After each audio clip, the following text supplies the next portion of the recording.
Hi, this is Dr. Kurt Wohler for Sunrise Functional Medicine. The title of this short video is Reducing Blue Light and Electromagnetic Frequency Exposure. Here's our disclaimer, understanding that this information is for educational purposes only.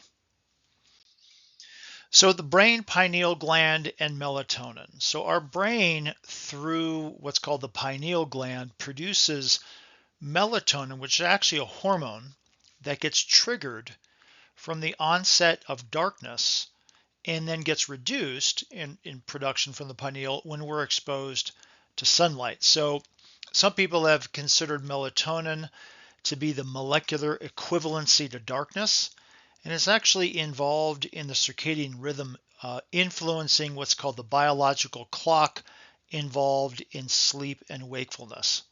So the lack of melatonin production from the pineal gland at nighttime greatly affects our ability to sleep properly.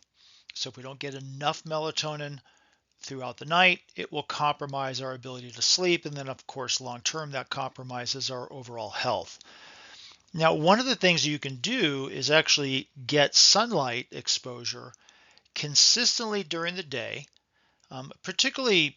It's more easy in the summertime, but in the wintertime as well, when the sun comes up, is go outside, for example, and get some sunlight exposure on your face for a few minutes. And that will help to lower melatonin. So essentially that can help sort of wake the body up, but also getting consistent sunlight exposure throughout the day increases serotonin production. And this will actually make for more available, at least the potential available melatonin conversion at nighttime.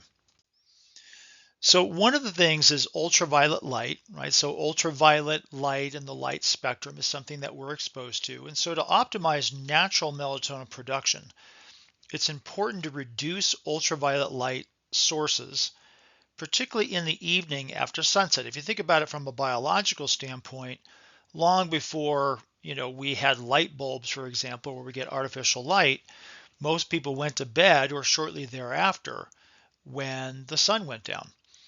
So now with all kinds of different light sources in our homes, this creates a problem and can sort of artificially suppress melatonin production. And so having full spectrum lighting in your home or even isolated full spectrum light bulbs, although that might be nice during the day, in the evening it can be problematic because it increases ultraviolet light exposure in the nighttime when naturally our light exposure should be dropping and our melatonin production should be increasing.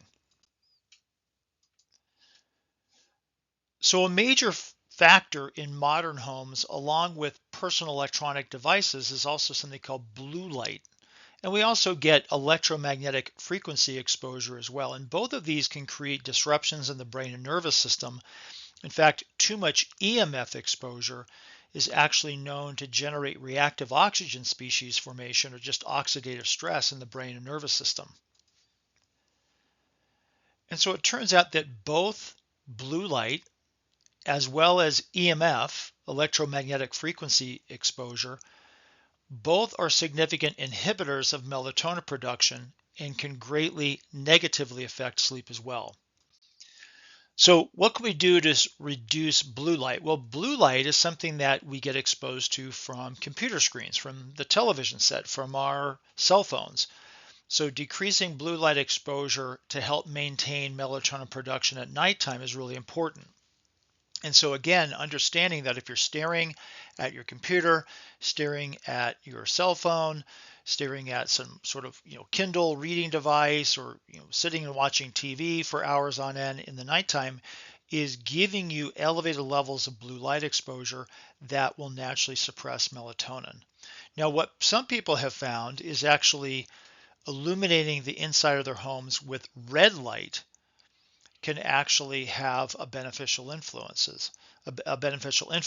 So using red light bulbs in specific lamps or in the bedroom or in the bathroom at nighttime while preparing for bed can help suppress some of the negative influences that can occur from blue light exposure, because the red light does not suppress melatonin like blue light exposure can.